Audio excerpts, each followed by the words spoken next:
atas karunia dan rahmatnya. Allah masih melimpahkan kesempatan, Allah masih melimpahkan keberkahan, dan Allah masih melimpahkan hidayah untuk kita semua. Sehingga alhamdulillah pagi ini kita bisa bersama-sama berkumpul kembali kajian rutin kita pagi ini, kajian tadabbur Al-Quran bersama Umi Syarahwan SAGMPD. Semoga beliau dan keluarga senantiasa Allah sehatkan, Allah berkahkan, dan Allah mudahkan segala urusannya. Amin ya rabbal alamin.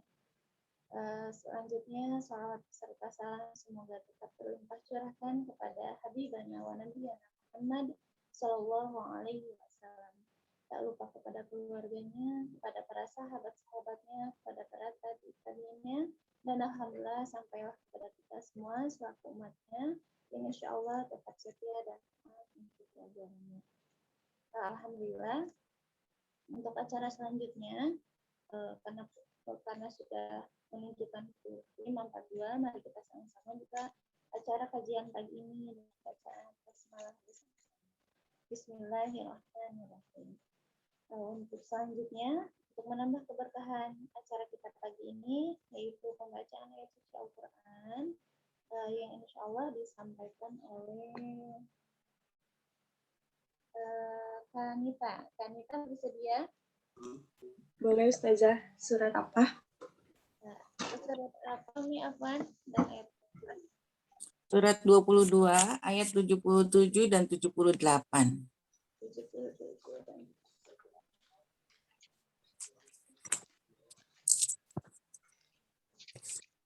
Surat 22 ya Mia, surat Al-Hajj ya Mia. Ya.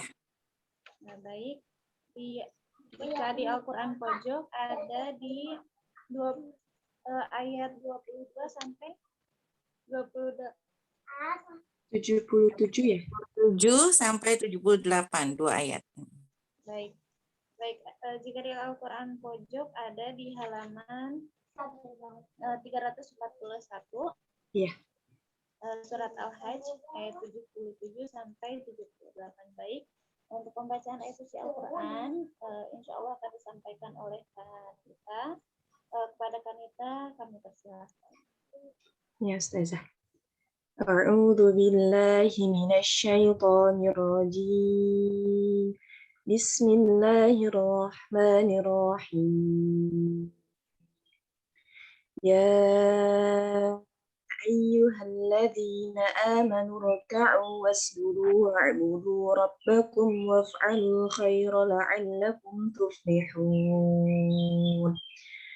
Wajahidu fillahi haqqa jihadih huwa jtabakum wa ma ja'ala 'alaikum fid-dini min haraj millata abikum Ibrahim huwa sammakumul muslimina min qablu wa fi hadza liyakuna rasulu shahidan 'alaikum wa takunu syuhada'a 'alan nas. فأقيموا الصلاة وآتوا الزكاة واعتصموا بالله هو مولاكم فنعم المولى ونعم النصير صدق الله العظيم. Baik, alhamdulillah, jazakumullah khairan kepada Kanita yang telah membacakan ayat suci Al-Quran. Bagi yang baru bergabung, insya Allah nanti kita tadabbur Al-Quran surat Al-Hajj ayat 77 sampai 78 di halaman 391. Baik, alhamdulillah. Semoga bacaan Al-Quran tadi bisa menambah keberkahan kajian kita pada pagi ini. Alhamdulillah, untuk acara selanjutnya itu acara inti, acara yang kita tunggu bersama-sama itu tadabbur Al-Quran surat Al-Hajj ayat 77 sampai 78 yang insya Allah akan disampaikan oleh Sarah Bulan sebagai MPD selaku pengasuh Al-Quran Al-Hadis. Kepada beliau waktu dan tempat dengan hormat kami persilakan. Bismillahirrahmanirrahim. Assalamualaikum warahmatullahi wabarakatuh. Waalaikumsalam.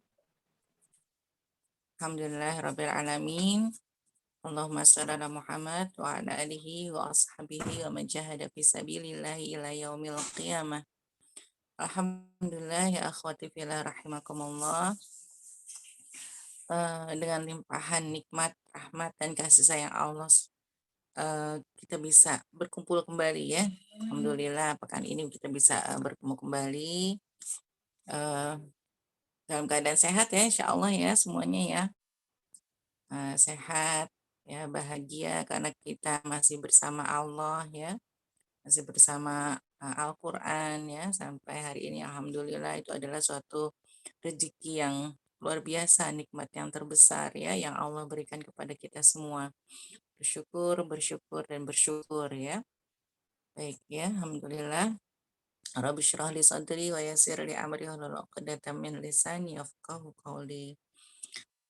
Tadi kita sudah mendengarkan tilawah ayat 77 sampai 78 ya. Kita bisa baca bersama di sini ayat yang ke-77 ya. Wahai orang-orang yang beriman, rukuklah, sujudlah, dan sembahlah Tuhanmu, dan berbuat baiklah ya, berbuatlah kebaikan agar kamu beruntung. Ya, Masya Allah di sini Allah menyapa kita orang-orang yang beriman ya. Orang-orang yang beriman itu ketika mendengar ayat ya ayyuhalladzina amanu ya, maka mereka semua langsung tunduk ya, langsung sami'na wa ata'na,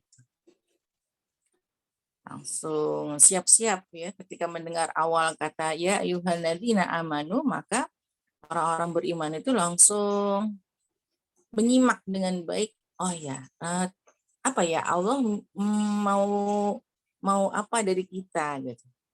Apa yang Allah minta dari kita gitu. Ya, jadi siap menyambut perintah Allah, siap menyambut aturan Allah gitu. Ya. Jadi ketika ada ayat ya ayyuhalladzina amanu ya, para sahabat itu langsung menyimak dengan baik, mendengar ya, sami'na wa ata'na ya. Seperti itu. Nah, di sini Allah minta kepada kita untuk apa? Ruku, sujud, dan sembahlah Tuhanmu ya. Kalau bahasa fikihnya sholat ya. Nah, baca fikihnya sholat. Kita diminta untuk ruku, sujud ya. Itu maksudnya bukan hanya sekedar ruku saja ya, bukan hanya sekedar ruku atau sujud saja gitu ya.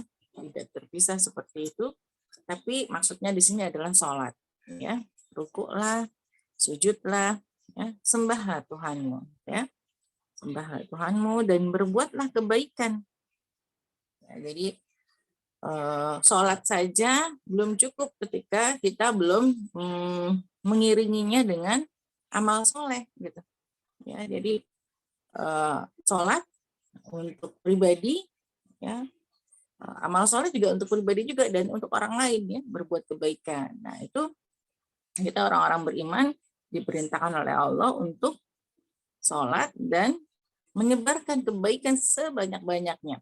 Berbuat kebaikan, berbuat baik ya kepada orang-orang yang terdekat dengan kita, yang utama ya.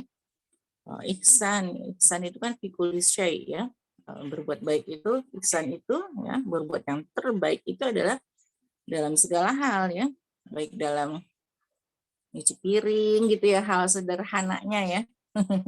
Kalau ibu-ibu gitu kan, kalau akhwat ya, dalam hal nyuci piring ya, dalam hal nyuci baju gitu kan ya, dalam hal menata rumah gitu kan, membersihkan dan merapikan, menata rumah misalnya ya. Fi kulli syai gitu. Ihsan itu fi kulli syai gitu. Semampu kita, sekemampuan kita ya, sekekuatan kita gitu ya. Ihsan. Nah, jadi di sini Allah memerintahkan kepada kita semua untuk berbuat baik. Waf'alul khair ya. Ka'anakum tuflihun. Untuk apa? Agar kita menjadi orang yang beruntung. Ya, jadi kalau sholat saja tapi nggak mau berbuat baik, nggak mau menebar kebaikan gitu ya. Nah, jadi hanya memikirkan dirinya sendiri saja gitu ya, maka kita belum menjadi orang yang beruntung. Ya, masih belum beruntung ya. Tapi ketika kita bisa sholat ya untuk diri kita sendiri ya, maka dan juga berbuat kebaikan ya, fikul syai ya, kepada terdekat, kepada tetangga, kepada teman, kepada sahabat, kepada orang tua, kepada saudara dan sebagainya dengan segenap kemampuan kita ya, ihsan fikul syai ya, maka itulah di situ ya Allah katakan bahwa orang mukmin menjadi orang yang beruntung ya. Baik, di ayat yang ke-78, dan berjihadlah kamu di jalan Allah dengan jihad yang sebenar-benarnya ya. Nah, ini perintah kita berjihad di jalan Allah dengan jihad yang sebenar-benarnya ya. Jihad secara bahasa bermakna bersungguh-sungguh ya, bersungguh-sungguh. Nah, bersungguh-sungguh di jalan Allah ya. Makna istilahnya jihad berarti kita perang ya. Nah, tapi di Indonesia alhamdulillah kita kondisinya aman ya, kondisi negaranya aman, tidak dalam keadaan perang ya, perang fisik tidak gitu ya.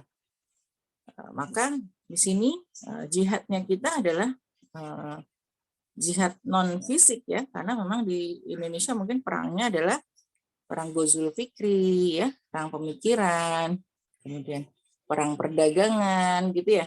Perang pemikiran tuh misalnya kita menyebarkan fitrah Islami, fitrah Qurani ya, tapi ada orang-orang yang pasukan tentara-tentara syaitan, mereka menyebarkan fitrah-fitrah yang batil ya, yang mengajak manusia ke neraka ya, yang mengajak manusia ke syaitan gitu ya, sehingga orang mungkin sekarang udah nggak malu-malu lagi, nggak takut lagi, sampai ada orang-orang yang mengatakan nggak apa-apa kok saya masuk neraka, teman-teman saya juga banyak yang di sana gitu ya, nauzubillah min zalik ya, sampai ada tuh yang berani berkata seperti itu saat ini. Itu adalah hasil dari dakwahnya setan gitu ya. Nah, kan setan juga berdakwah ya, iblis itu kan juga dia punya kaki tangan banyak gitu. Kalau kita punya imam, kita punya ulama, kita punya ustadz mengajarkan kepada kita semua untuk berdakwah di jalan Allah, untuk berjihad di jalan Allah, untuk menebarkan kebaikan sebanyak-banyaknya ya. Maka iblis ya, setan ya, dan semuanya gitu ya, itu mereka juga berdakwah mengajak manusia ke neraka gitu ya, mereka mencari teman sebanyak-banyaknya ya.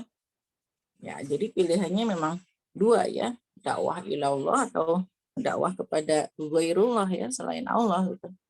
Ya, dua itu. Nah, di sini Allah memerintahkan kepada kita selain sholat dan menebarkan kebaikan sebanyak-banyaknya agar kita menjadi orang yang beruntung, Allah juga memerintahkan kepada kita untuk berjihad di jalan Allah dengan jihad yang sebenar-benarnya, serius gitu ya. Nah, jadi jihad itu tadi kalau kita dalam kondisi kita ya bisa jihad ilmu ya, nah melawan tadi ya Ghazul Fikri ya, Ghazul Fikri kita lawan dengan ilmu gitu. Kita dengan banyak mengkaji Islam, kemudian kita menyampaikannya lagi, menyebarkannya lagi ke sebanyak-banyaknya orang, agar orang memiliki pemahaman Islam yang benar, jangan sampai orang memiliki pemahaman Islam yang salah gitu. Ya, jadi berjihad di jalan Allah ya, dengan sungguh-sungguh, dengan serius ya. Serius bukan berarti terus menjadi kaku gitu ya, tidak menjadi kaku, atau misalnya nggak boleh ketawa karena kita lagi serius berjihad, bukan yang seperti itu ya. Tapi serius dalam berjihad, bersungguh-sungguh berjihad di jalan Allah, artinya terprogram, terencana, terevaluasi, ya, termanage dengan baik, ya, mulai dari perencanaannya, kemudian pengorganisasiannya, ya, kemudian pengaplikasiannya, kemudian pengevaluasiannya. Nah, itu semuanya terprogram dengan baik. Ya, ada target-target pencapaiannya gitu. Nah, itu adalah jihad yang sebenar-benarnya. Jadi bukan jihad yang serampangan gitu ya. Bukan yang nggak jelas gitu kan, nggak jelas arah tujuannya mau dibawa kemana ya. Sehingga banyak misalnya orang-orang yang kemudian yuk kita jihad yuk, ayo gitu. Tapi nggak jelas gitu ya. Jihadnya mau dibawa kemana gitu ya. Akhirnya jadi menyimpang. Akhirnya menjadi salah gitu kan ya. Nah, di sini jihad yang sebenar-benarnya ya di jalan Allah tentunya sesuai dengan petunjuk Allah ya, yang sesuai dengan aturan yang Allah berikan ya, tidak hanya bermodalkan semangat saja ya, tidak hanya bermodalkan semangat tapi butuh ilmu, butuh pengorganisasian yang baik ya, karena kan kata Ali bin Abi Thalib kan, kejahatan yang terorganisir itu akan mengalahkan kebaikan yang tidak terorganisir. Ya, maka kita perlu mengorganisir, memanage gitu ya semuanya itu dengan baik ya, sehingga bisa ihsan ya, bisa sungguh-sungguh tuh ya, nggak asal kita jihadnya di jalan Allah. Ya, jihad. Jadi sekarang tuh ada jihad politik, jihad ekonomi gitu. Jihad dalam bidang pendidikan ya, apalagi jihad dalam bidang perdagangan gitu ya, jihad dalam bidang ekonomi misalnya kita wa ahallallahu al-bai'a wa harrama riba gitu kan, itu jihad juga itu ya, saat semua banyak sekali bank konvensional misalnya menawarkan riba ya, kita jihadnya jihad wa ahallallahu al-bai'a ya, dengan sistem jual beli gitu kan. Nah, itu juga jihad ya, menyelamatkan umat dari riba ya, mendapatkan keberkahan dari jual beli gitu kan. Nah, itu kita juga jihad itu. Ya. Jadi bisa jihad politik, bisa jihad pendidikan, bisa jihad ekonomi, apalagi jihad dalam bidang seni ya. Mungkin orang-orang menciptakan lagu-lagu yang apa namanya? Yang porno gitu ya, yang cabul gitu kan. Nah, kita orang-orang yang suka seni ya, yang ingin berjihad di jalan Allah ya, sungguh-sungguh ya, membuat lagu-lagu Islami, nasyid ya, nasyid-nasyid Islami, membuat puisi-puisi yang Islami ya, membuat novel-novel yang Islami, membuat komik-komik yang Islami, itu juga jihad ya. Jihad dalam bidang seni gitu. Terus apalagi misalnya contohnya lagi jihad dalam bidang pertanian gitu ya, pertanian ya, Masya Allah ini jihad dalam bidang pertanian juga diperlukan gitu ya, dengan para ahli yang misalnya membuat pupuk yang baik gitu ya, yang ramah lingkungan misalnya, yang tidak merusak tanah gitu ya, kemudian membuat pupuk unggulan ya, misalnya dari bahan-bahan yang alami ya, menanam ya, Insya Allah gitu kan, menanam juga kan pahalanya luar biasa ya. Sampai Rasulullah pun mengajarkan kepada kita, kalaupun besok kiamat hari ini bisa nanam gitu ya. Jadi saking pentingnya menanam ya, itu kan jihad juga ya, jihad dalam bidang pertanian. Bagaimana ketika orang beriman bersungguh-sungguh ya dalam pertanian ya, bisa mengatasi misalnya wabah penyakit tanaman ya, wabah baik yang dari yang kecil maupun yang besar ya, wabah wereng misalnya, atau wabah apa saja gitu ya, ulet gitu kan ya, dan sebagainya. Itu kan butuh kesungguhan ya dalam menanganinya. Itu juga dinamakan berjihad ya di jalan Allah.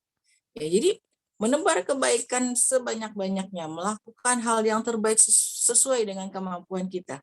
Mungkin kalau kita di sini fokus pada Al-Quran, ya silahkan gitu ya, kita berjihad dengan Al-Quran, kita hafal, kita menyebarkan, kita mengajarkan, kita mengajak orang lain gitu kan. Tapi ada orang-orang yang memang misalnya harus jihad di dalam kedokteran, kesehatan, ya, itu kan sangat penting. Ya, bayangkan kalau misalnya tidak ada orang yang mau menjadi dokter gitu kan, orang beriman yang tidak mau menjadi dokter ya kan, ya jadi agak apa namanya, kita kebingungan cari dokter gitu kan, ya. Tapi ada orang-orang yang memang harus berjihad dalam dunia kedokteran, ya. Mereka serius, menekuni, mendalami, ya. Karena kan tidak semua orang bisa, ya, bisa bedah mayat, bedah orang gitu kan ya. Kita disuntik aja mungkin lari gitu ya.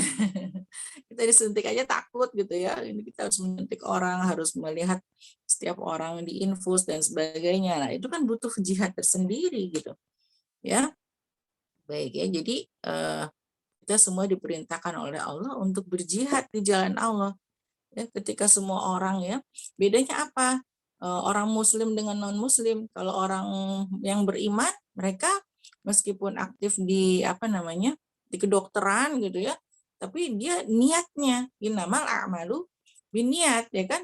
Nah, tergantung niatnya masing-masing. Sama-sama dokter, sama-sama pinter, bermanfaat untuk manusia, tapi niatnya yang membedakan mereka, ya. Kalau yang satu niatnya berjihad di jalan Allah, kalau yang satu niatnya bukan karena Allah gitu, karena yang lainnya.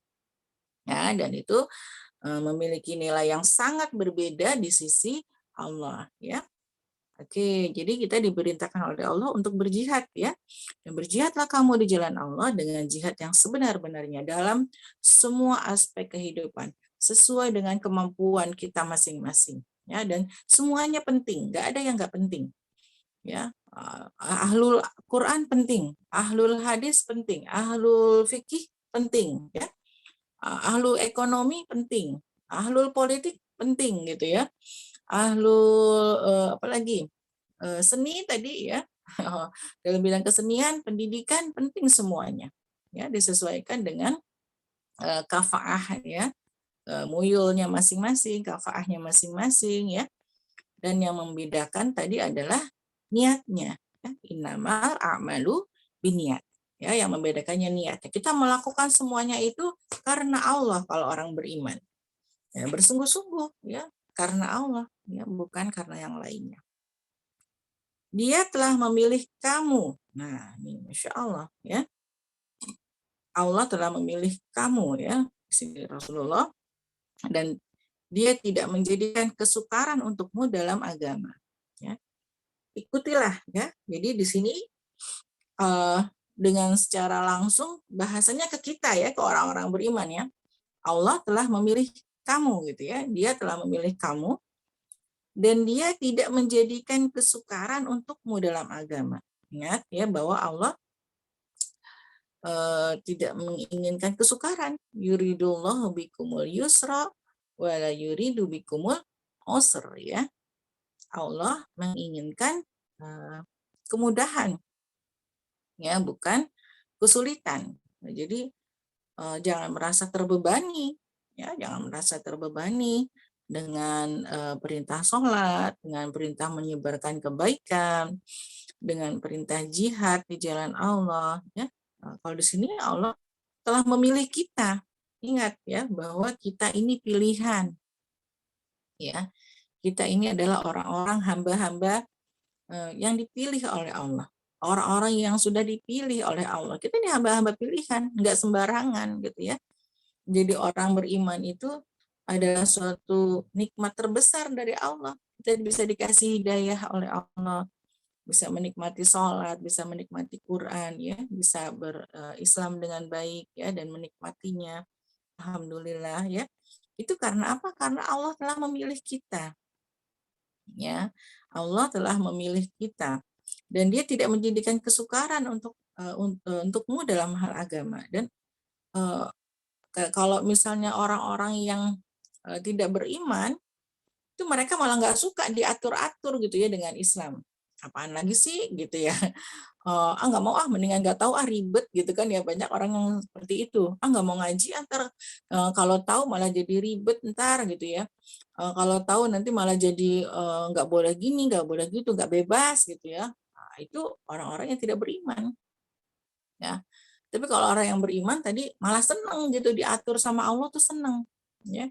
Tadi sami'na wa ata'na, ketika mendengarkan ya ayyuhalladzina amanu langsung sikapnya adalah menyimak dengan baik.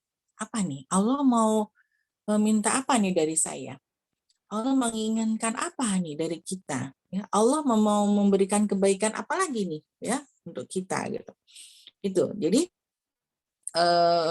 malah seneng kalau orang yang beriman gitu ya mendengarkan ya ayyuhalladzina amanu. Tapi kalau orang yang muslim saja tapi tidak mukmin gitu ya, malah mereka itu malah apalagi sih gitu ya, mereka malah nggak mau gitu.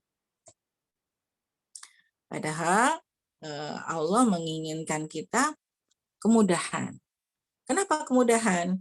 Ya, di saat orang-orang kafir, ya, di saat orang-orang kafir yang belum diberi hidayah oleh Allah, mereka itu mencari penemuan-penemuan, mereka belajar dengan teliti, terus meneliti dan sebagainya, gitu kan, sampai akhirnya mereka nanti akan diberi hidayah Allah dengan Islam ya, setelah misalnya, ternyata gitu kan, salah satu penemuan mereka adalah mereka berhasil menemukan adanya pertemuan antara dua laut yang tidak menyatu airnya gitu kan ya, kan yang menemukan orang non muslim. Tapi kalau orang yang beriman udah ada dalam Al-Quran, jadi kita mah nggak norak gitu ya, karena kita di dalam Al-Quran udah ada gitu kan. Itu mah biasa, kita mah udah dikasih tahu duluan sama Allah gitu ya.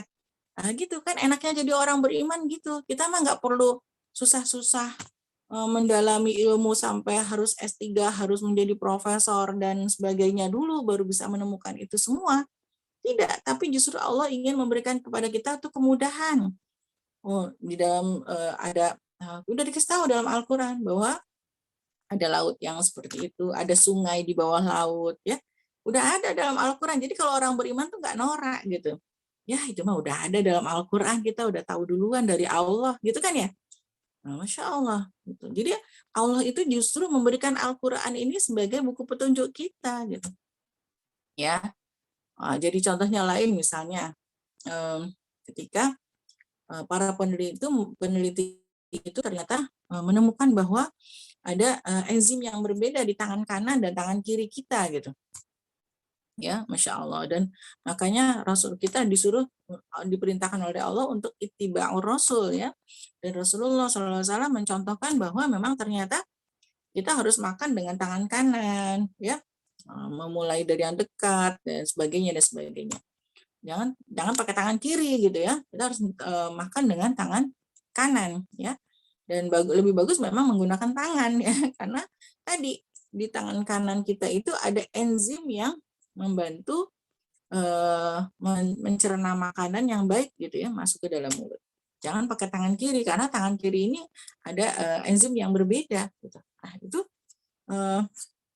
apa namanya? Itu mereka mesti penelitian dulu tuh dengan susah gitu. Teliti dulu dengan susah ya, dengan kerja keras dan sebagainya gitu ya. Sebentar ya. Saya lupa.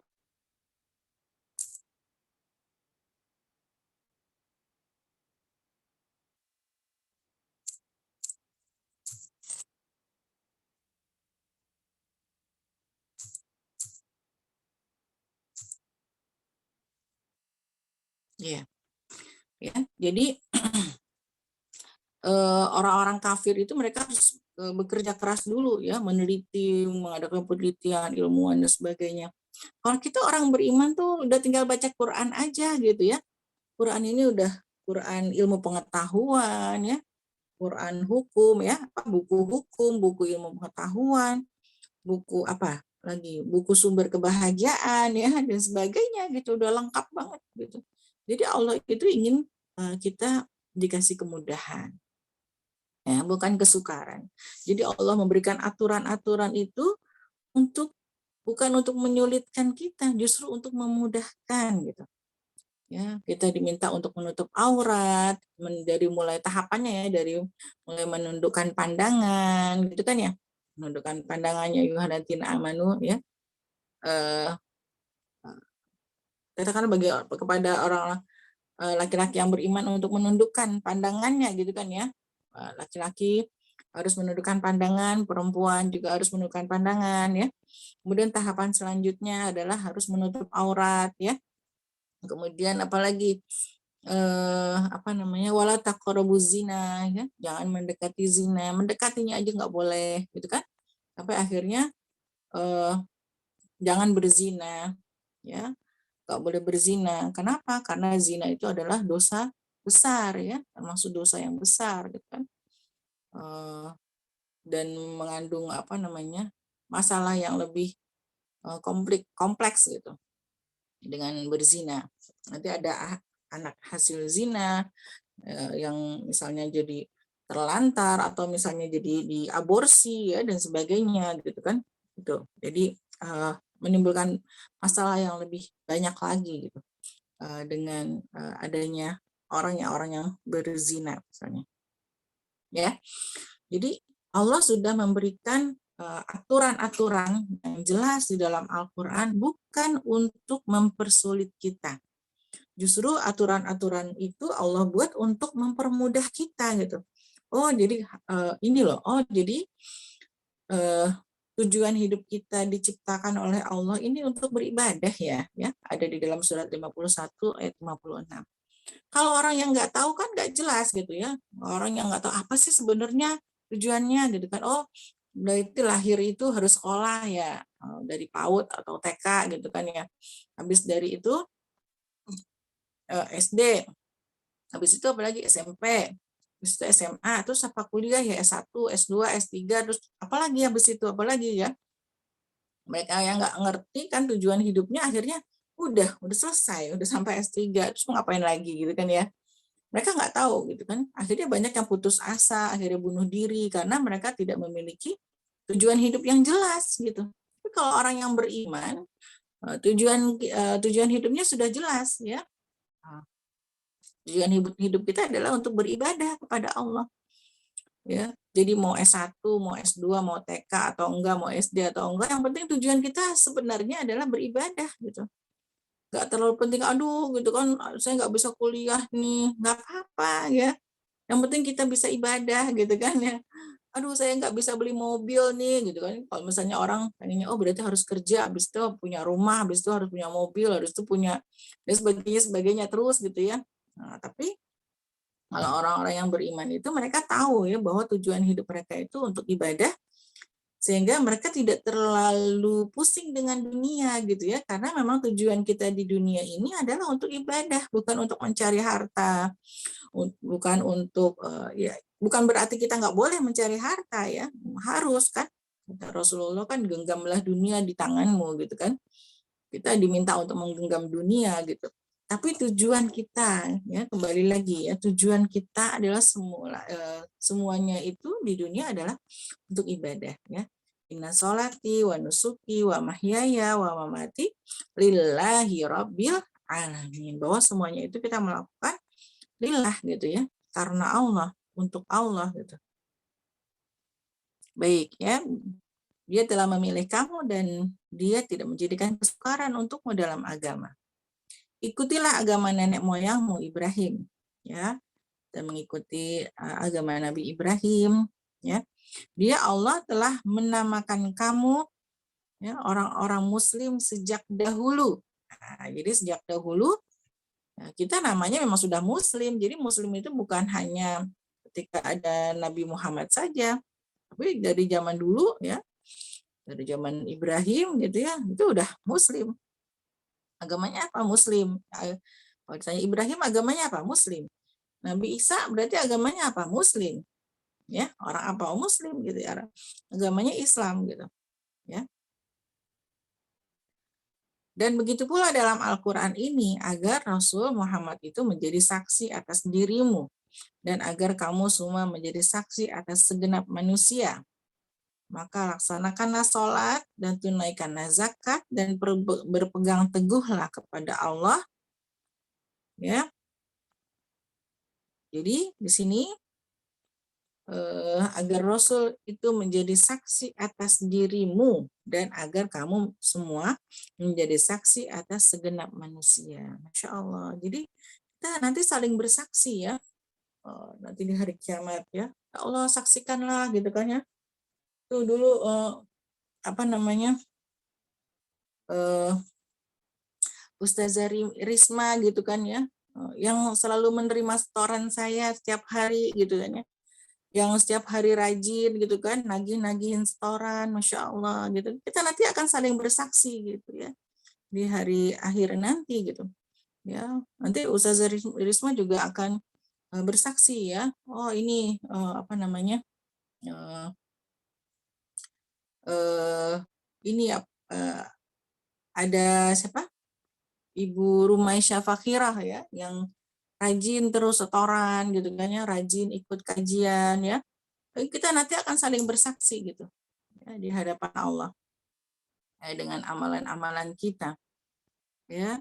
Nah, dan kita agar Rasul itu menjadi saksi atas dirimu ya. Nah, Rasulullah juga nanti akan menjadi saksi ya atas diri kita. Makanya kita diminta untuk banyak memperbanyak sholawat ya.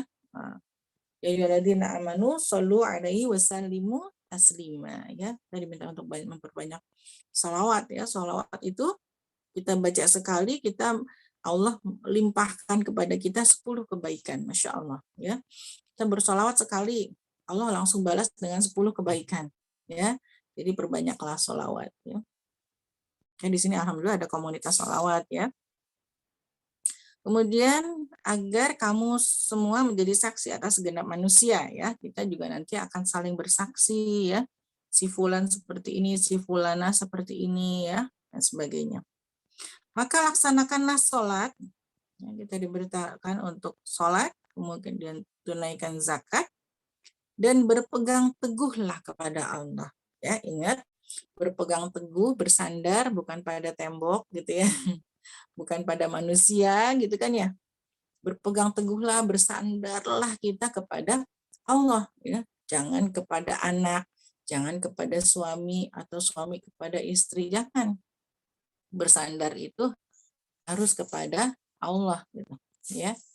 Kalau bersandar kepada makhluk nanti kita kecewa ya. Makhluk itu adalah makhluk sama-sama lemahnya sama kita gitu.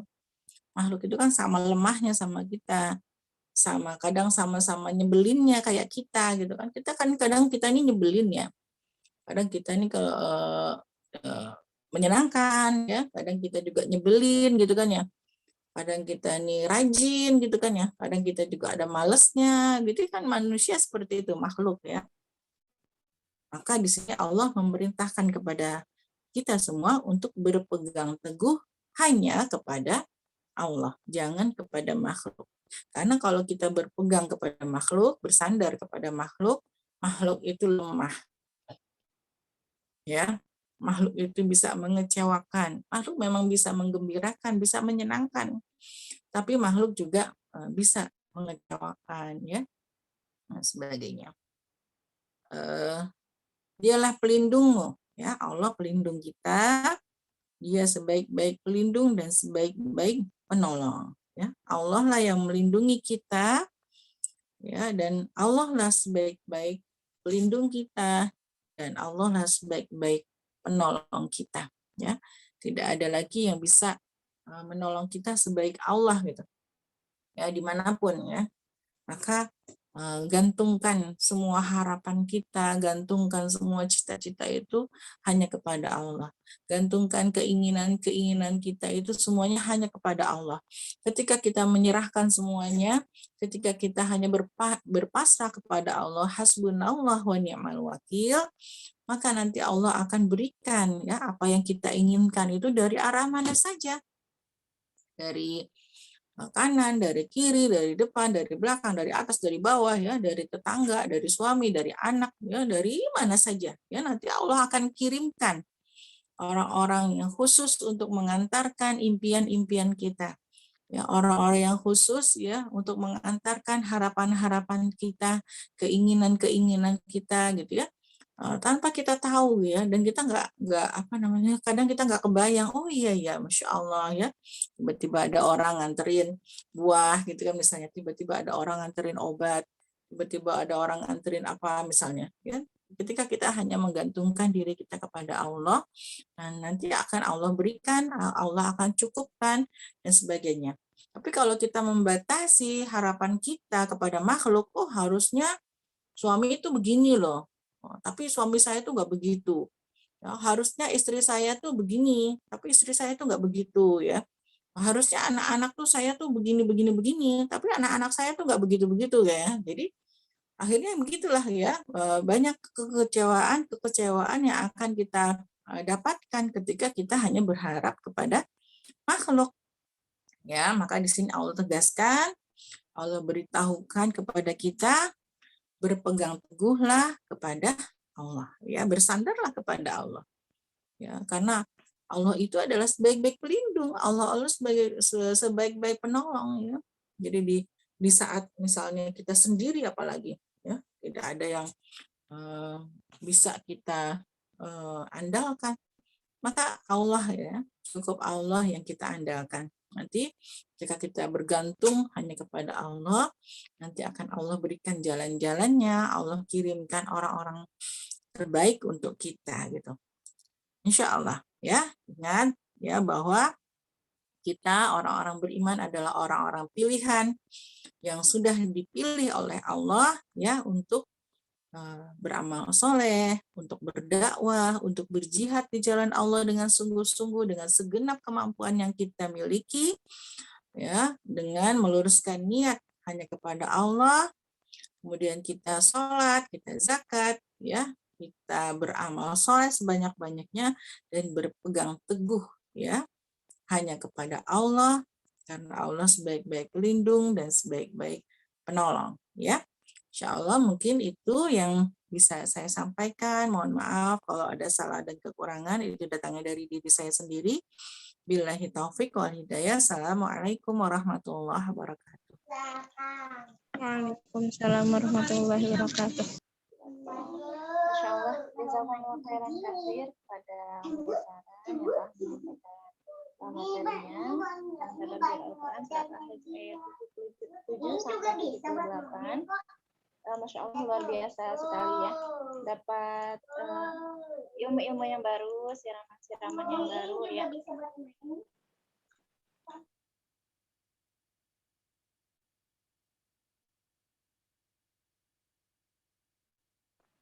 Alhamdulillah jadi teringat cerita seseorang nih, jadi mungkin pentingnya ini ya Mir, mengetahui asal kita dari mana, kita untuk apa, dan kita nanti akan seperti apa, kembali kemana gitu ya. Ada ceritanya, orang tersebut itu sudah mencapai semuanya gitu. Dia pikir senang itu ketika berkeluarga, dia menikah, senang itu ketika memiliki anak, senang menikah anak, ternyata belum puas juga. Mungkin dengan karir yang tinggi dia akan senang gitu, bahagia, hatinya tenang. Setelah tercapai ternyata masih belum bahagia juga gitu, sampai punya rumah, mungkin punya rumah yang besar gitu, sampai udah punya rumah tetap saja tidak bahagia gitu, kayak hatinya kosong, hatinya hampa gitu. Sampai di rumahnya itu direnov berkali-kali gitu ya, sampai miliaran rupiah, ternyata bukan itu gitu kebahagiaannya. Setelah dia menemukan jati dirinya sendiri gitu ya, untuk apa di dunia, dan kita diciptakan untuk siapa, untuk apa. Setelah dia mengenal itu baru dia merasa bahagia gitu ya. Jadi tadi ada ulasan dari Umi juga, ketika kita bersandar kepada makhluk, maka pasti ujungnya kecewa ya Mia. Pasti ujungnya kecewa karena malu sama-sama kita gitu ya. Itu sama prinsipnya ya, ketika kita apapun posisi kita, maka tuntutlah kita untuk menunaikan kewajiban, bukan menuntut hak, berarti ya Mia. Jadi tunaikanlah kewajiban kita, insya Allah untuk yang lainnya mengikuti gitu ya, mendukung kita. Baik, untuk selanjutnya apabila ada yang ingin ditanyakan kepada Umi, ahlan, boleh raise hand atau langsung bertanya atau chat boleh. Ahlan.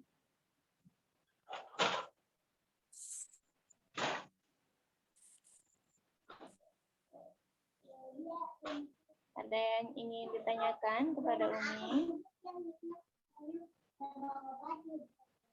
Boleh, Helen di sini ada Kak Rizky, Kak Zura, Bunda Kahiro, Kak Nayu, dan ada Kak Nisa, Kak Nita, Halo Rasana, Bunda Rini, Bunda Yana, Kak Yuni.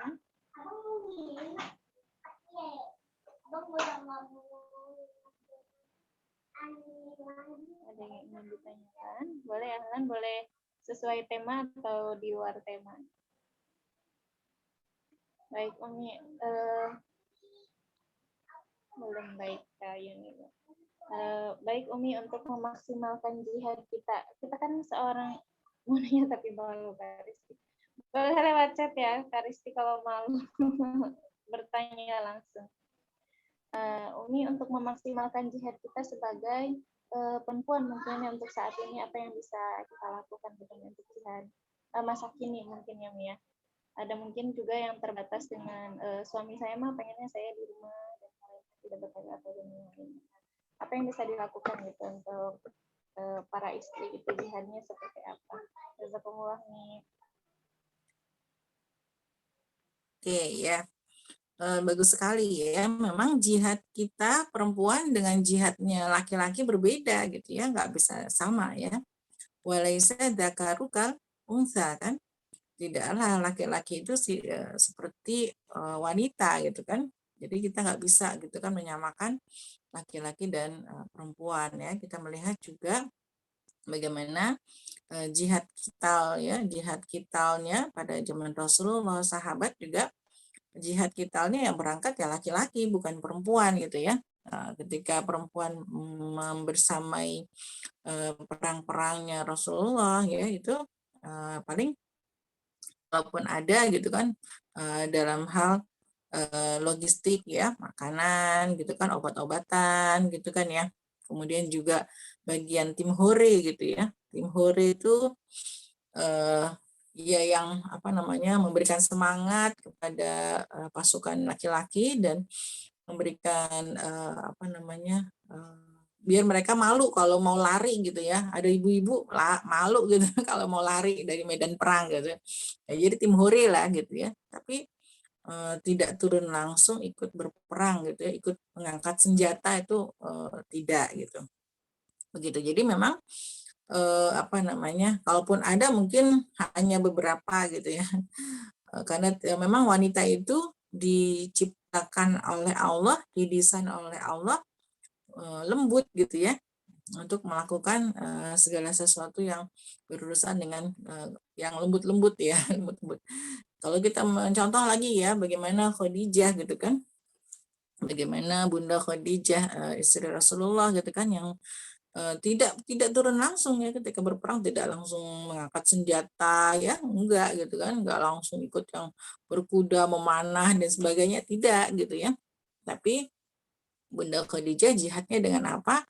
Dengan mal ya, dengan mendukung suami dengan harta. Kemudian apa? Melahirkan ya, melahirkan, hamil, melahirkan, mencetak generasi-generasi gitu ya. Mencetak generasi kan tidak bisa dilakukan oleh laki-laki gitu. Ya, kita melahirkan generasi ya, melahirkan generasi nggak bisa dilakukan oleh laki-laki gitu kan. Nah, disitulah jihadnya wanita, melahirkan. Ya, mau hamil, mau melahirkan itu kan Masya Allah jihad yang besar gitu ya. Hamil kan kita kalau yang sudah pernah merasakan ya, Ustazah Risma lagi hamil nih sekarang ya, Masya Allah barakallah ya. Jadi kalau yang hamilnya biasa aja enak gitu ya, kalau orang bilang hamil kebo gitu ya. Tapi kalau hamilnya itu mabok ya, bau ini cium muntah gitu kan ya. Lihat orang muntah gitu kan ya. Ada yang sampai 9 bulan diinfus di rumah sakit geletak, ada gitu kan. Itu kan Masya Allah gitu kan. Itu jihad yang luar biasa kan. Kita para wanita itu mau rela hamil berpayah-payah, kemudian juga mau melahirkan dengan sakit, susah, ngurus bayi, ya, kita melahirkan generasi penerus manusia, gitu kan, itu adalah suatu jihad yang luar biasa. Nah, dan itu tidak bisa dilakukan oleh laki-laki, gitu, ya, itu jihad yang wanita yang paling utama. Kemudian apalagi kita melahirkan generasi ya, kemudian kita mensupport, mendukung suami ya, mendukung suami dalam kebaikan ya, mendukung suami uh, uh, melayani suami dengan baik ya, menghormati suami ya, memenuhi hak-hak suami ya, taat kepada suami, mencari ridhonya suami setiap hari gitu ya. Itu kan jihad juga ya. Di saat kita misalnya misalnya nggak semua apa namanya, nggak semua hal dari suami juga kita sukai gitu ya. Mungkin kita juga ada yang nggak suka dari suami kita misalnya. Itu kan jihad juga ya, butuh melawan hawa nafsu, butuh apa namanya, mengelola emosi yang dengan baik gitu kan. Karena kan dalam Islam itu kan nggak harus ya, maksudnya nggak harus. Misalnya kalau orang-orang umum kan mengatakan saya sudah tidak cinta, akhirnya bercerai gitu kan ya. Bukan itu landasan orang beriman itu menikah, itu bukan karena cinta atau tidak cinta gitu. Ya, bukan karena itu, tapi landasan orang beriman menikah itu adalah ibadah. Nah, dan ibadah itu nggak selamanya susah dan nggak selamanya senang gitu ya. Nggak selamanya susah dan nggak selamanya senang gitu kan.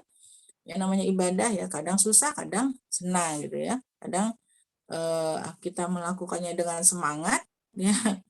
Kadang kita melakukannya itu dengan lemas gitu ya. Karena kita juga manusia biasa kan. Ya, karena menikah itu kan ibadah yang terpanjang ya.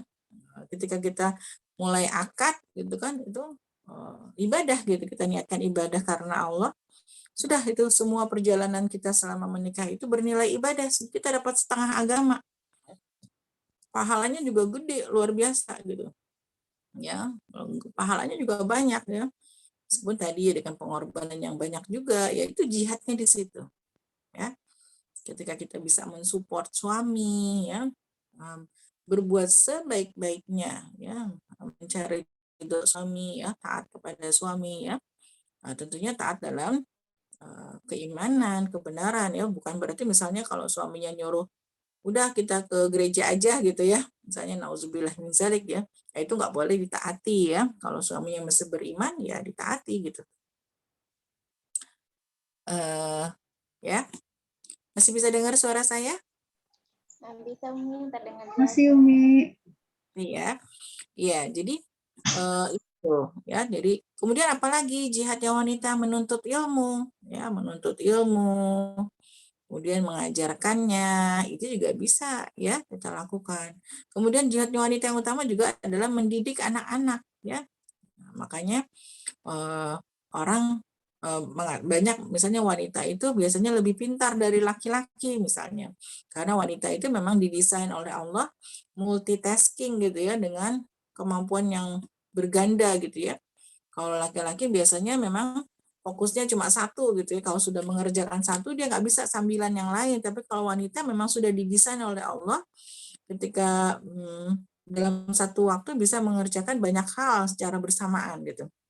Ya, bisa sambil Zoom, bisa sambil masak, sambil nyuci gitu kan, sambil banyak gitu ya, bisa kita lakukan banyak. Bukan berarti kita jadi lebih pintar dari laki-laki, tidak, tapi karena kita memang didesain oleh Allah multitasking seperti itu karena kita kita akan diberikan beban amanah tugas yang banyak gitu kan di rumah. Misalnya tadi kita melahirkan, mengurus anak, mendidik anak ya, kemudian mencetak generasi tadi gitu ya. Kemudian kita juga bisa bagian masak ya dan sebagainya, misalnya menyediakan makanan yang halalan thayyiban untuk keluarga gitu kan ya, menyediakan rumah yang bersih dan rapi agar nyaman dalam ibadah gitu kan anggota keluarga kita. Kemudian juga mensupport suami, bagaimana Khadijah ya, pada saat itu kita tahu bagaimana Bunda Khadijah itu sangat mensupport Rasulullah SAW ya. Kalau mau dicari, kalau mau mencari harta, Bunda Khadijah udah punya gitu sebenarnya ya. Apa sih sebenarnya yang dicari oleh Bunda Khadijah dari Rasulullah gitu? Kalau mau cari harta ya, Bunda Khadijah itu udah punya 2/3 kekayaan kota Mekah itu adalah punya Bunda Khadijah. Jadi Bunda Khadijah itu adalah pengusaha kaya gitu ya, entrepreneur wanita ya. Ya, jadi pengusaha sukses, pengusaha wanita sukses ya kalau zaman sekarang gitu ya bahasanya ya. Jadi Bunda Khadijah itu adalah pengusaha wanita yang sukses gitu kan, dengan berdagang ya, di mana 2/3 kekayaan kota Mekah pada saat itu adalah milik Bunda Khadijah, Masya Allah. Dan Bunda Khadijah ya beriman di saat beriman pertama kali di saat semua orang belum beriman kepada Rasulullah. Bunda Khadijah selalu menghibur Rasulullah. Masya Allah, bisakah kita gitu ya, bisakah kita selalu mensupport suami kita seperti itu? Ya, ketika suami kita lemah, ya kalau sekarang wanita-wanita sekarang, mohon maaf ya, Umi dengar banyak yang lebih menuntut terus pada suaminya gitu ya. Harusnya suami bisa jadi imam, harusnya suami itu bisa membimbing, harusnya suami itu bisa mengarahkan. Jadi pengennya suaminya dibikin sempurna gitu ya. Padahal kalau kita melihat bagaimana Bunda Khadijah dengan Rasulullah ya, Rasulullah juga ketakutan kan ya. Rasulullah juga punya rasa takut ya. Selimuti aku ya, ketakutan menggigil ya. Tapi Bunda Khadijah tuh enggak menyepelekan gitu ya, enggak cemen amat gitu ya. Masa laki-laki takut? Enggak begitu ya. Bunda Khadijah enggak mengecilkan suami gitu ya. Tapi Bunda Khadijah justru ya, menguatkan. Ya, tidak mungkin kau orang baik ya Rasulullah ya. Belum jadi Rasul pada saat itu ya. Engkau orang baik ya. Tidak mungkin gitu kan. Jadi memberikan support terus kepada Rasulullah SAW ya. Sampai apa namanya? Suatu saat ya ketika hartanya Khadijah sudah habis gitu kan, dan dia apa namanya menyusui sampai yang keluar tuh darah gitu, artinya kan nggak makan ya. Bunda Khadijah tuh nggak makan gitu kan, nggak makan ya, sampai yang keluar tuh darah gitu dari air susunya Bunda Khadijah ya. Masya Allah, malu ya kita sama Bunda Khadijah nih, malu gitu. Ini banyak ahwat-ahwat yang suka menuntut banyak kepada suaminya, lihatlah Bunda Khadijah gitu ya. Kamu suka sedih gitu ya. Jadi lihatlah Bunda Khadijah yang Masya Allah gitu ya, mendukung dakwahnya Rasulullah sedemikian rupa gitu ya.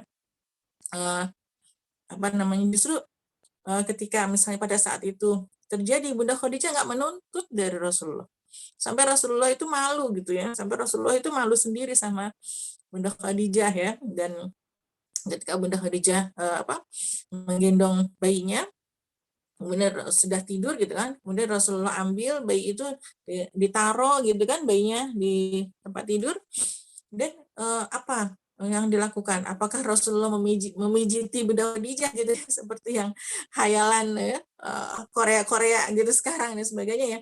Tidak ya, tapi justru Rasulullah apa? Rasulullah tidur di pangkuan Khadijah gitu. Masya Allah ya, Rasulullah tidur di pangkuan Khadijah, kan menunjukkan bahwa suami itu sangat butuh support istri ya.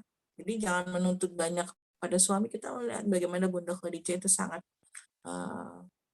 berjasa ya, sangat berjasa kepada Rasulullah SAW. Jadi wajar kalau Rasulullah SAW itu sangat mencintai Khadijah dan tidak bisa melupakan Khadijah gitu.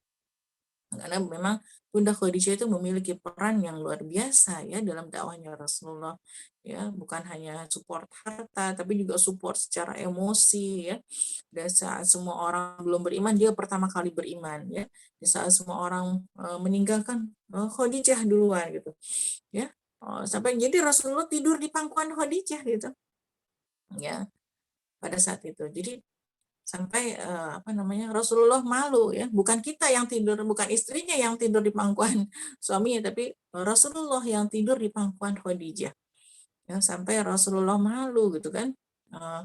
Terus kenapa dan Khadijah menangis ya, kenapa kamu menangis Khadijah, apakah karena kamu nyesel ya gitu, mungkin ke bahasa gitu, nyesel nikah sama aku gitu ya. Karena apa, udah jadi dari yang kaya raya bangsawan kemudian nikah sama Rasulullah habis semua gitu kan, malah jadi susah gitu kan ya. Jadi Rasulullah sendiri jadi malu gitu kan, karena merasa tidak bisa, mungkin tidak bisa membahagiakan istri seperti orang-orang gitu ya. justru dengan Bunda Khadijah itu berjuang, diajak berjuang, diajak berjihad sampai hartanya habis, sampai Bunda Khadijah juga banyak banyak terluka dan sebagainya ya. Dan Bunda Khadijah kan yang melahirkan anak banyak gitu, anak Rasulullah itu dari Bunda Khadijah itu. Jadi itu tadi ya, peran kita sebagai wanita itu banyak ya. Jihadnya wanita itu tadi ketika kita bisa mengendalikan diri kita, ketika misalnya anak-anak kita atau suami kita sedang menyimpang, sedang futur ya, kita bisa support enggak gitu. Atau justru para istri itu justru malah menuntut lebih. Oh, harusnya suami itu begini dong. Oh, harusnya suami itu begitu dong. Oh, harusnya tuh suami itu, wah, jadi para suami dibebani tanggung jawab yang banyak ya. Makanya sekarang banyak yang stres jadi ya bapak-bapak gitu ya. Kasihan ya para suami yang ya. Ya, jadi apa namanya? Kita bisa mencontoh Bunda Khadijah yang banyak mensupport Rasulullah, banyak mendukung dakwahnya Rasulullah, dan seperti itulah jihadnya wanita ya. Jihadnya wanita itu tadi ya. Kemudian apalagi jihadnya wanita di dalam keluarga, mensupport suami, mendidik anak-anak gitu kan ya, menjadi penopang gitu kan. Dan kelembutan. Jadi jihadnya wanita itu dengan kelembutannya gitu ya, lembut. Jadi wanita tuh lembut ya. Jadi dan wanita itu harusnya memang tidak ngatur ya. Yang ngatur itu harusnya bapak-bapak ya kan. Koam itu kita bagian yang lembutnya gitu. Ibu-ibu itu bagiannya lembut ya. Jihad dengan kelembutan ya. Bukan berarti kalau sekarang kan banyak misalnya ketika suami lagi marah-marah, istrinya ikut kenceng-kencengan suara gitu ya. Enggak, tapi justru harusnya ketika laki-laki suami sedang emosi atau sebagainya ya, maka perempuan kita jihad dengan kelembutan, dan itu bukan suatu hal yang mudah gitu. Sungguh-sungguh gitu kan ya, mengalahkan emosi kita, meredam emosi kita ya. Kita lagi capek dan sebagainya ya, kita bisa marah ya. Tapi disitulah gitu ya, kita jihad dengan kelembutan. Ketika suami lagi dikasih ujian di luar ya, ujian kan macam-macam di luar juga ya, termasuk ujian godaan wanita lain gitu ya. Nah, itu juga bagaimana kita sebagai seorang istri berjihad tuh mendukung suami, bukan mendukung berarti nyuruh dia keluar ya, bukan ya. Tapi bagaimana bisa menarik kembali suami ke jalan yang benar begitu.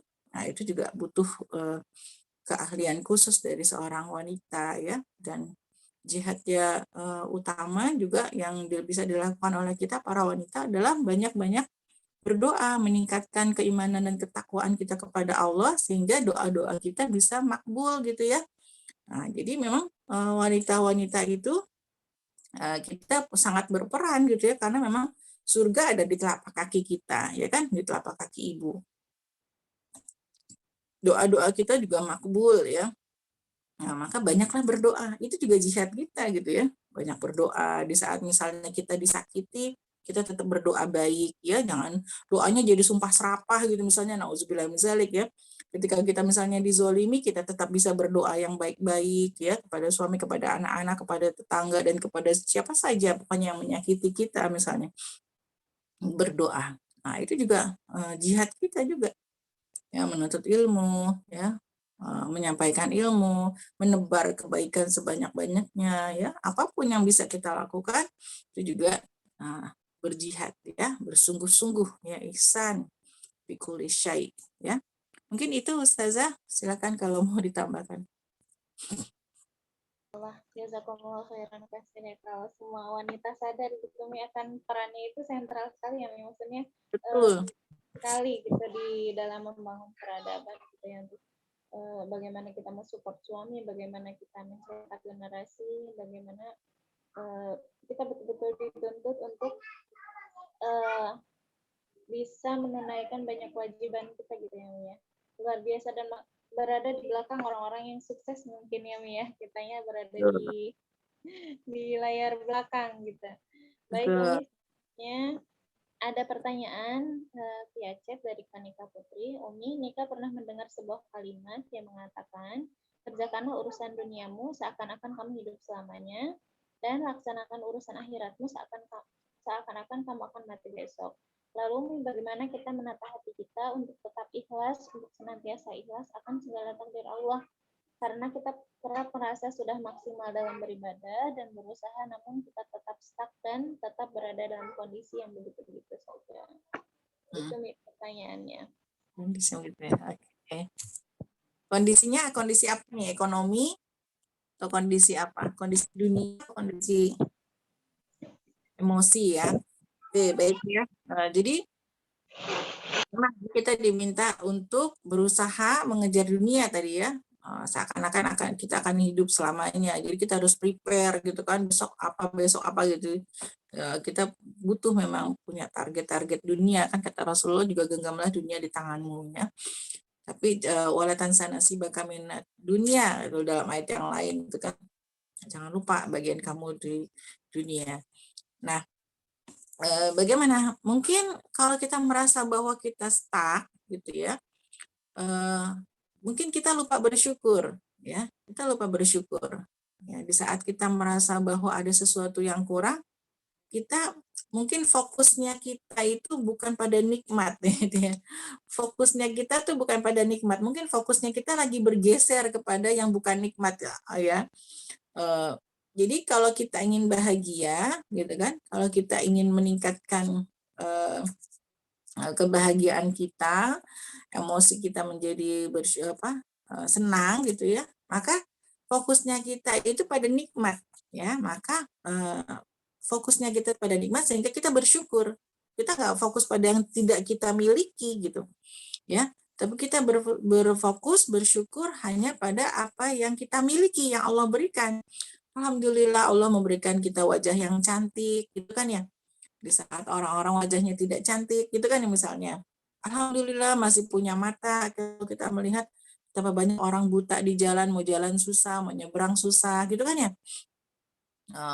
Suka lihat kan ya orang-orang buta di jalan jualan kerupuk gitu kan, segala macam kita lihat ya, Masya Allah gitu. Alhamdulillah kita masih punya mata dua yang bisa melihat gitu. Jadi biasanya ketika kita merasa stuck gitu kan, atau merasa kok kayak gini aja ya, padahal kita sedang lupa tuh bahwa sebenarnya kita posisi kita sekarang adalah impian orang lain. Mengerti nggak maksud Umi? Ya. Perolehan kita sekarang, apa yang kita miliki saat ini, itu adalah impian dan harapan orang lain, doa-doanya orang lain yang belum dikabul gitu. Tapi kita udah dapet gitu, ya.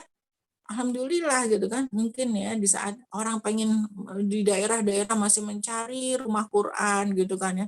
Alhamdulillah kita dapat rumah Quran.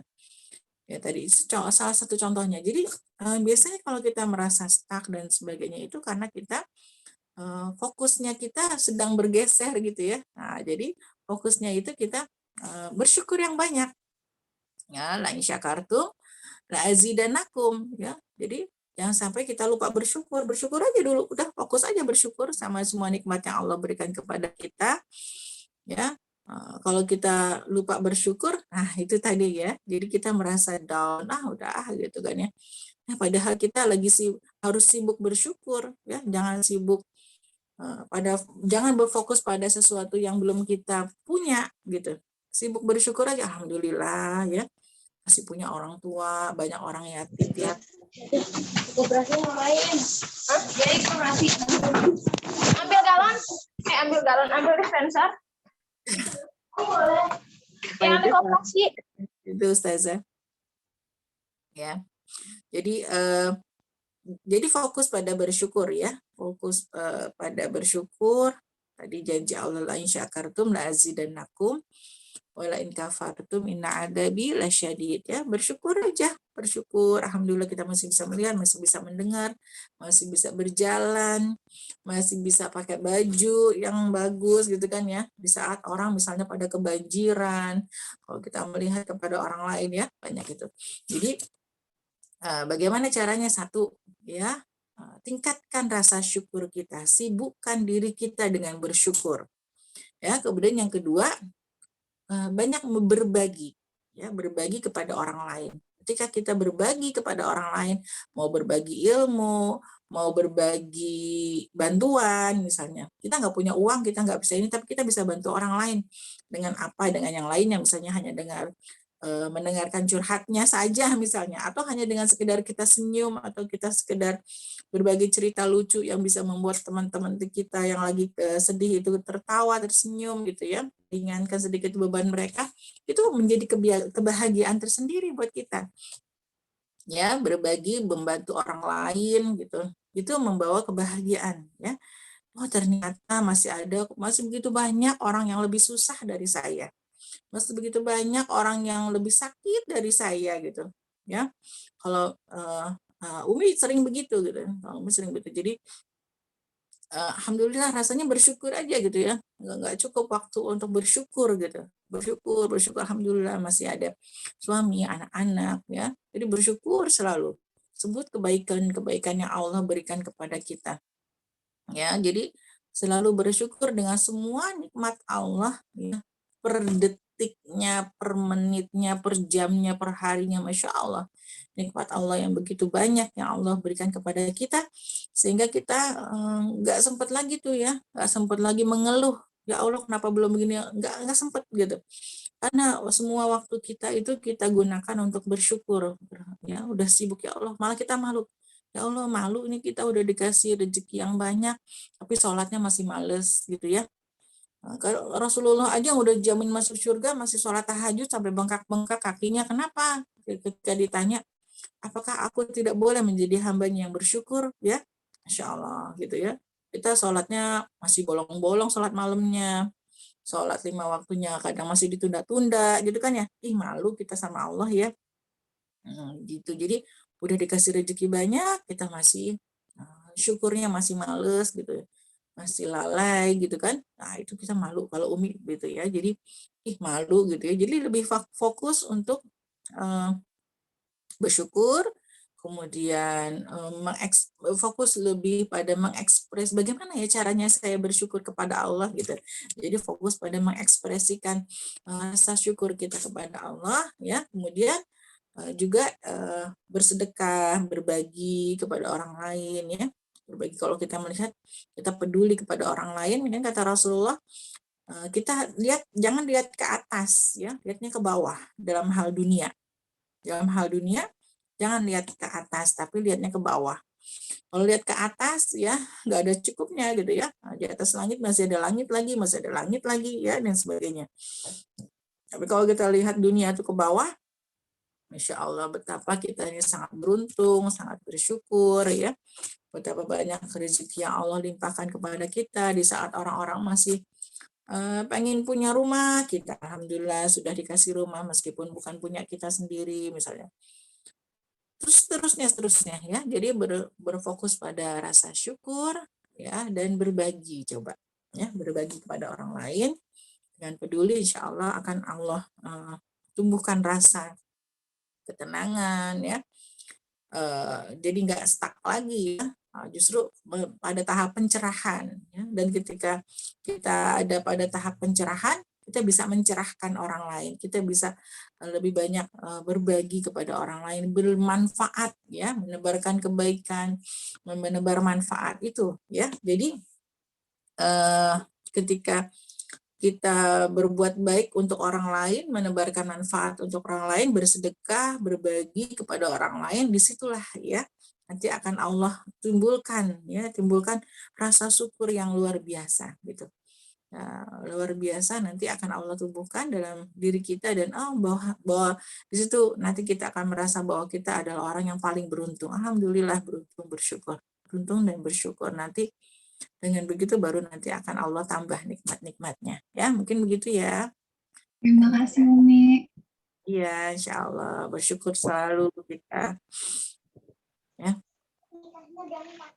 Ada lagi? Baik, Tahan. Ada lagi yang ingin ditanyakan kepada Umi? Ya Umi, saya mau izin bertanya Ustazah. Silakan Kak Yuni, boleh langsung kepada Umi. Umi Afan mungkin sedikit agak dari di luar tema. Jika dalam suatu keluarga ada anggotanya untuk pembagian amanah, misal yang A, si A mencuci, si B menyapu atau gimana. Tapi dalam musyawarah memutuskan untuk pembagian si A, si B dibagikan amanah apa, itu kan sering yang saya alami gitu, ada pembicaraan tentang personalnya. Si A kondisinya seperti ini, ada begini begitu, terus dan itu cenderung ke kadang aibnya, kadang kondisi keimanannya atau kondisi dirinya itu sedang futur atau gimana. Jadi sebenarnya saya kurang merasa nyaman gitu dengan kondisi yang seperti itu. Apakah itu jadi kayak ada was-was, ini termasuk gibah atau tidak gitu, Umi. Nah, itu bagaimana Umi menangani fenomena yang seperti itu, Umi? Ya. Oke, ya ketika syuro ya, dan kan dalam keadaan syuro. Ketika kita syuro membagi tugas amanah, itu ya ketika misalnya itu menjadi suatu pertimbangan, nggak apa-apa disebutkan gitu ya, menjadi suatu pertimbangan, tapi bukan dalam rangka gibah. Nah, jadi nggak usah diperpanjang. Misalnya gini, oh dia soalnya dia lagi nih, oh terus dibahas gitu ya. Nah, dibahasnya itu jadi gibah tuh kemana-mana. Oh iya bener tuh, kemarin saya juga udah, jadi gitu ya. Tapi ketika menjadi suatu pertimbangan, oh si A ini kondisinya jangan dikasih beban yang kemana, ke jauh-jauh misalnya. Karena apa? Karena dia kondisi ekonominya terbatas, tidak cukup, sehingga nggak bisa dia kalau disuruh jauh-jauh nanti ongkosnya dia nggak bisa bayar gitu kan. Jadi kalau dikasih amanah suruh ke daerah gitu, dia nggak punya itu ongkos, karena kan kalau kasih amanah ke daerah harus ongkos sendiri misalnya. Tapi dia tidak punya bekal untuk itu misalnya. Ya, itu kan menjadi suatu syura ya. Dan ketika sudah menjadi suatu syura, ya sudah gitu, cukup yang hadir saja yang tahu ya. Nah, itu haram hukumnya kemudian membeberkan ke luar forum gitu. Dan ketika sudah menjadi suatu hasil syuro, ya udah di syuro itu aja gitu. Ya, nggak usah dibuka. Kenapa si A begini? Kenapa si A baik? Makanya kan kadang kita ketika ada keputusan gitu kan, suatu keputusan hasil syuro, kadang banyak orang yang misalnya kok dia sih harusnya nggak, bagusan si A gitu kan. Padahal sebenarnya itu udah hasil syuro, dan hasil ketika syuro itu semuanya dibahas ya, mulai dari kemampuannya secara ilmu maupun kemampuan secara finansial gitu untuk mendukung dakwah gitu kan, misalnya contohnya seperti itu. Sehingga ketika sudah hasil syuro, ya udah gitu, kita percayakan bahwa memang di situ ada pertimbangan-pertimbangan khusus ketika memilih atau menempatkan orang-orang tertentu pada amanah-amanah tertentu. Maka ketika memang itu hasil syuro, ya kita sikoh gitu ya, sikoh percaya dengan hasil syuro bahwa memang jadi nggak perlu hasil syuro itu diinikan dan kemudian dibuka semua aibnya gitu ya, apa yang tadi kita bicarakan di syuro kemudian dibuka lagi, oh ini alasannya begini-begini ya, itu jadi meluas gitu ya.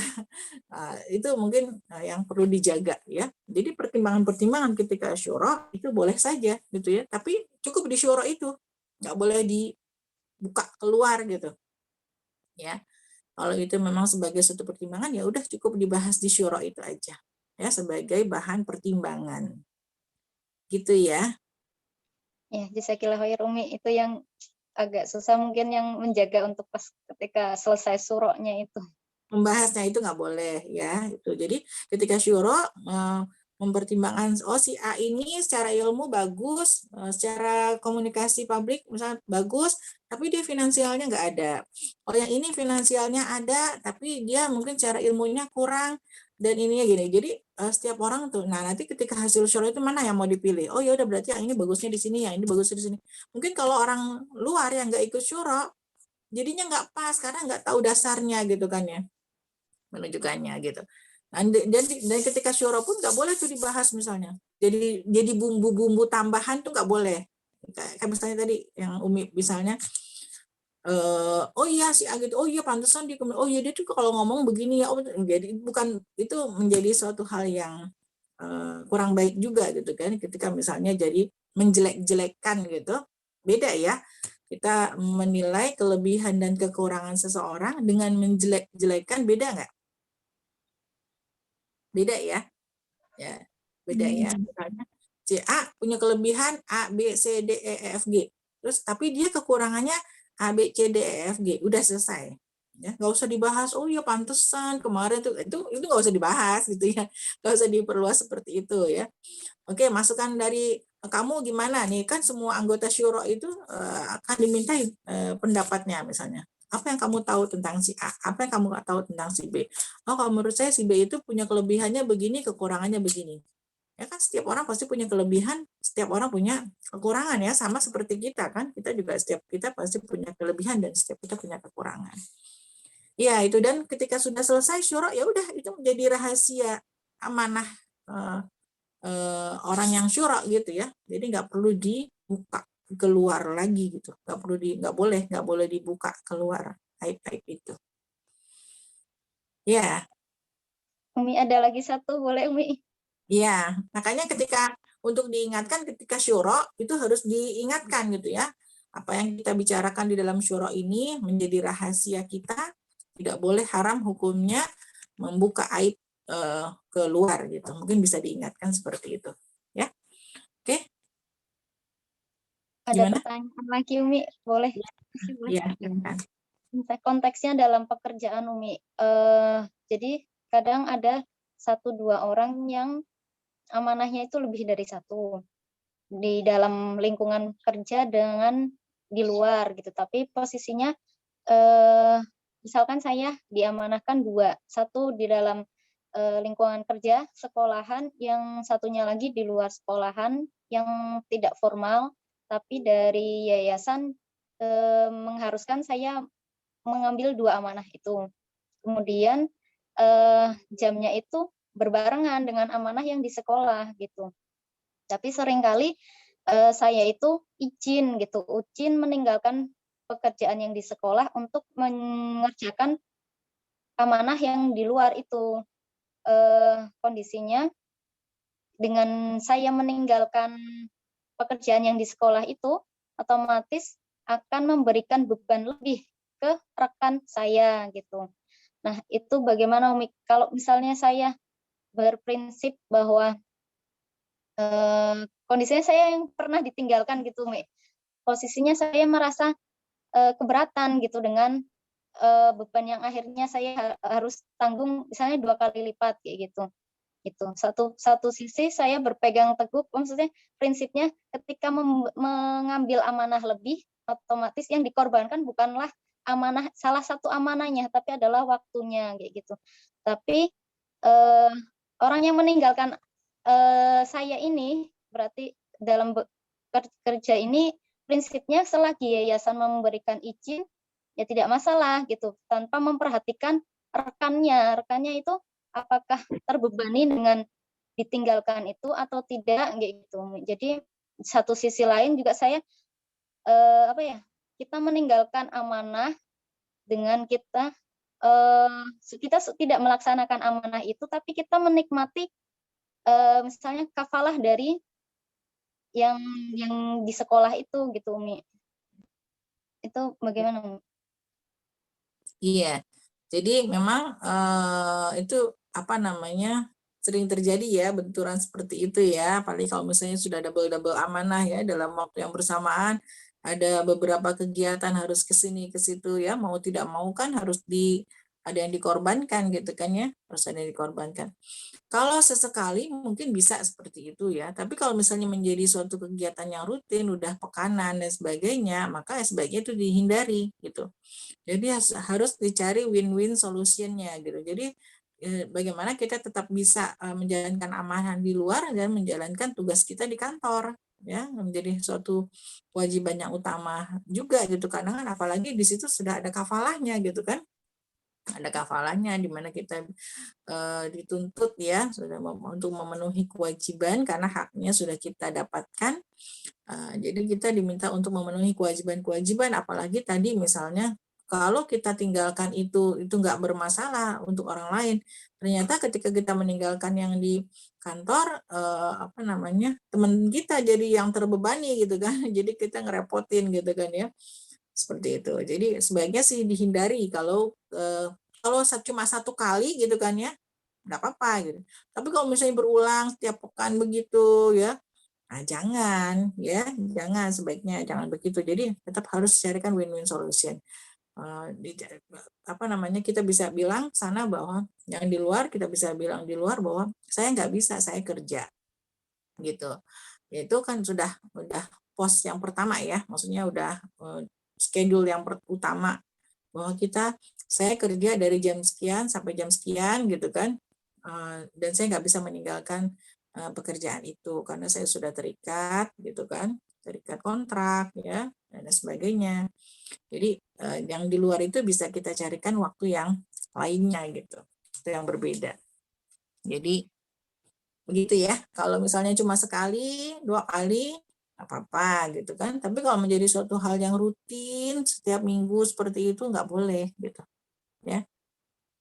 Gitu Berarti ya. untuk kalau misalnya ada pilihannya itu ngaji Umi, misalnya dia meninggalkan pekerjaan itu untuk ngaji, tapi ngajinya itu juga menjadi apa ya, wajib diwajibkan dari yayasan gitu. Yayasan memperbolehkan meninggalkan pekerjaan itu untuk ngaji, itu bagaimana Umi? Ya berarti pekerjaannya apa ya yang ditinggalkan ke teman? Misalnya tahfidz Umi, tahfidz jam sore, tapi sore itu juga harus ada kewajiban ngaji di luar gitu. Tapi dari yayasan juga mewajibkan ngaji. Jadi yayasan memperbolehkan misalnya saya ngajar tahfidz, meninggalkan tahfidz sore hari itu untuk ngaji gitu. Posisinya itu kan setiap pekan Umi, setiap pekan seperti itu. Jadi meninggalkan murid-muridnya di hari itu, di sore itu setiap sepekan sekali gitu. Nah, terus murid-muridnya itu di handle oleh teman yang lain gitu. Tidak dibiarkan, jadi di mandiri gitu Umi. Nggak ada yang Oh gitu. Ya kalau memang seperti itu berarti nggak masalah ya. Berarti nggak masalah ya kalau untuk ngaji ya, karena memang itu yayasannya punya kebijakan seperti itu karena ustazahnya juga atau musyrifahnya juga kan perlu ya, perlu ngaji juga gitu ya. Kalau itu sih nggak apa-apa, berarti kan karena memang sudah aturan yayasannya seperti itu. Jadi musyrifahnya ngaji dan ketika ngaji anak-anaknya mandiri gitu. Iya. Sudah Umi. Jazakillah khair atas jawabannya. Baik, barakallahu fiik. Ya, ada lagi? Baik.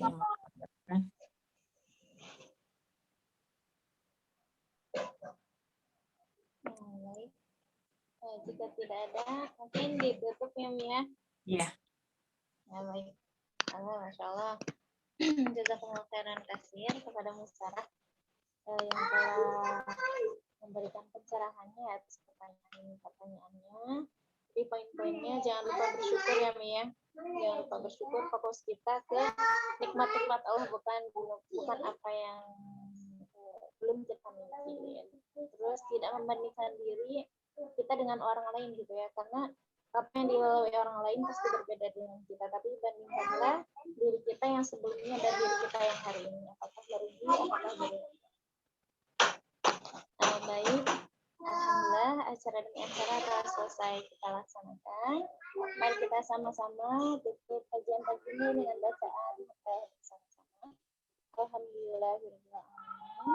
Dan al-fatihah Subhanallah bihamdika asyhadu an la ilaha illa anta astaghfiruka wa atubu ilaik. Mau foto bersama dulu nih? Boleh. Baik, untuk slide 1 ya. Mereka ini ada kamera dan saya. Baik, 1, 2,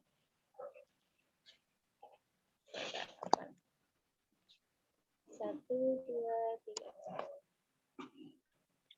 Baik, selanjutnya ada Kang Usura, Karisti, dan Denada. 1, 2, 3.